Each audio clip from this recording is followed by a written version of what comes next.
Assalamualaikum warahmatullahi wabarakatuh. Sebelumnya perkenalkan nama saya Mahfud Rodi Azizi. Saya di sini ingin menjelaskan mengenai langkah-langkah penggunaan SPSS dalam mengolah data regresi linear berganda. Nah, langkah yang pertama yaitu kita siapkan dulu data yang akan diolah di SPSS. Nah, untuk datanya di sini saya menggunakan 30 data, yaitu analisis regresi linear berganda dalam konteks sehari-hari. Faktor-faktor yang mempengaruhi pengeluaran harian seseorang. Variabel independennya itu adalah jumlah jam kerja per hari, jumlah jam olahraga per minggu, dan jumlah uang yang dihabiskan untuk hobi per bulan. Nah, yang pertama kita itu blok semua dari jam kerja per hari dan sebuah datanya yang berjumlah 30 data. Lalu kontrol C,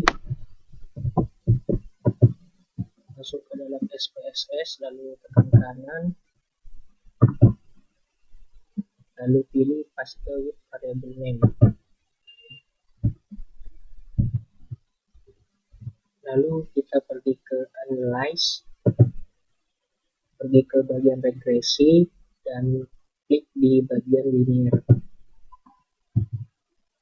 Nah, untuk di sini kita masukkan ada dua tipe data, yaitu data dependent dan data independent.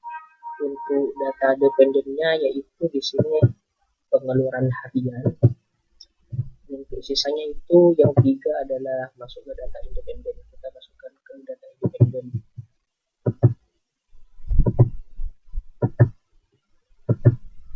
Lalu tekan OK.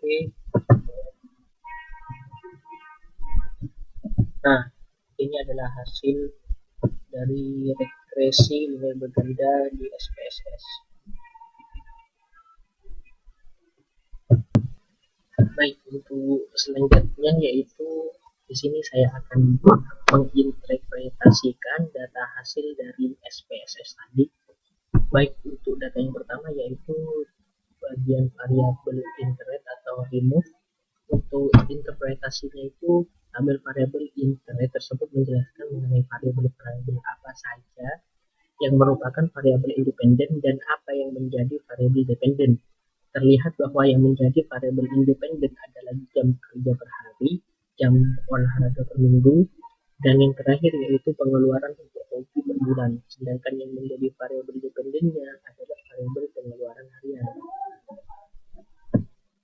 Untuk yang selanjutnya yaitu model Sunmari. Untuk interpretasinya sendiri yaitu berdasarkan tabel hasil perhitungan di atas terlihat bahwa R2 sebesar 0,951 bisa kita lihat di tabelnya itu dengan jumlah yang sama atau 0,951 itu kita ubah menjadi persen menjadi 95,1%. Artinya adalah bahwa variabel independen mampu menjelaskan mengenai variabel dependennya, yaitu pengeluaran harian sebesar 95,1%, sedangkan sisanya sebesar 4,9% dijelaskan oleh variabel lain di luar model.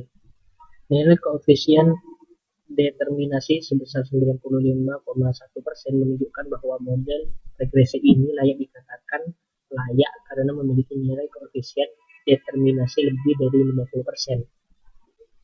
Jadi asumsinya itu variabel-variabel yang dimasukkan dalam model telah mampu memberikan penjelasan lebih dari 50%. Nah, untuk yang selanjutnya yaitu di bagian ANOVA, untuk interpretasinya itu ada dua keputusan.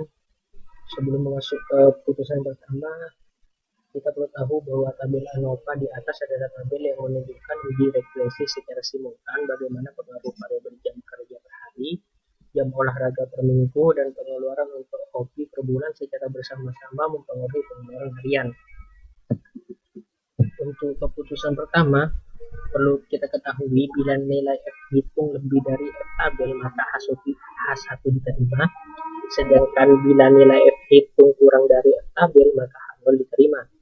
Nah, berdasarkan tabel di atas dapat diketahui bahwa F hitung itu dengan data 190.195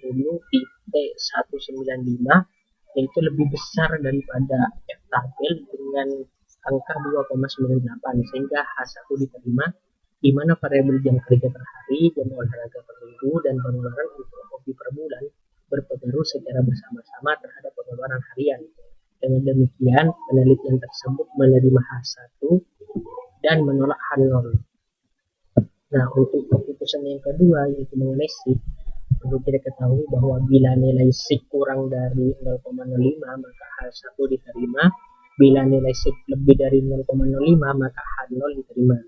Nah, berdasarkan tabel di atas dapat diketahui bahwa nilai SIG sebesar 0,00 atau tidak ada nilai yang berarti lebih kecil dari 0,05 sehingga H1 diterima, di mana variabel jam kerja per hari, jam olahraga per minggu, dan pengeluaran untuk hobi per bulan berpengaruh secara bersama-sama terhadap pengeluaran harian. Dengan demikian, penelitian tersebut menerima H1 dan menolak H0. Nah, jadi kesimpulannya dari penjelasan tadi yaitu variabel jam kerja per hari, jam olahraga per minggu, dan pengeluaran untuk hobi per bulan berpengaruh signifikan secara simultan atau bersama-sama terhadap pengeluaran harian. Nah, untuk yang terakhir yaitu di bagian koefisien, interpretasinya itu sama seperti sebelumnya, ada dua keputusan. Nah, untuk yang pertama perlu kita ketahui dulu, bila nilai T itu lebih besar dari T tabel maka H1 diterima, sedangkan bila nilai T itu kurang dari T tabel maka H0 diterima.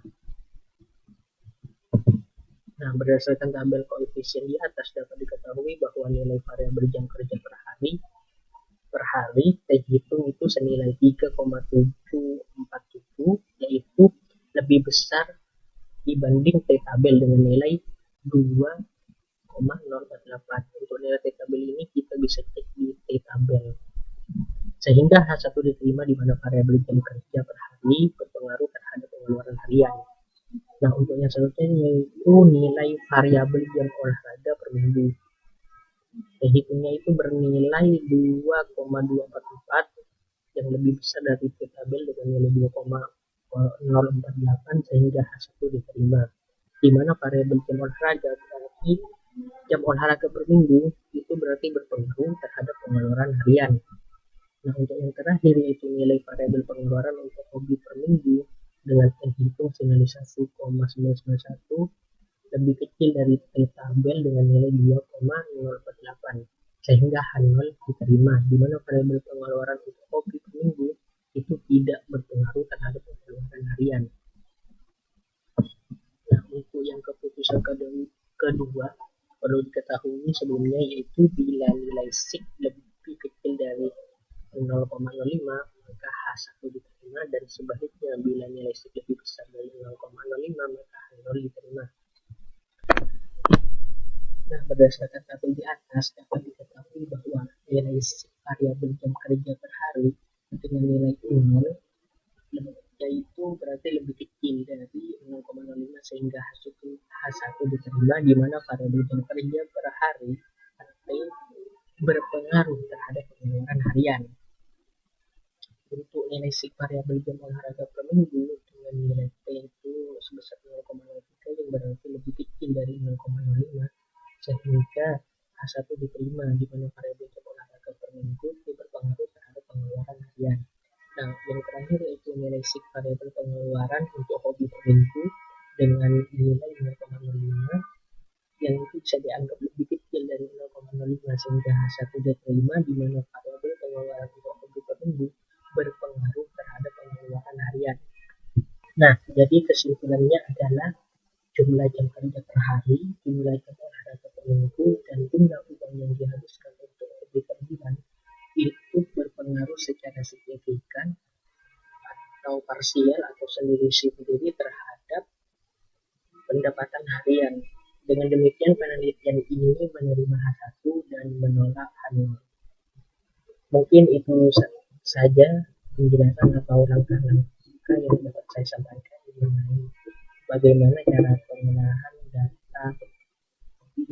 data regresi linear berganda menggunakan atau pada SPSS.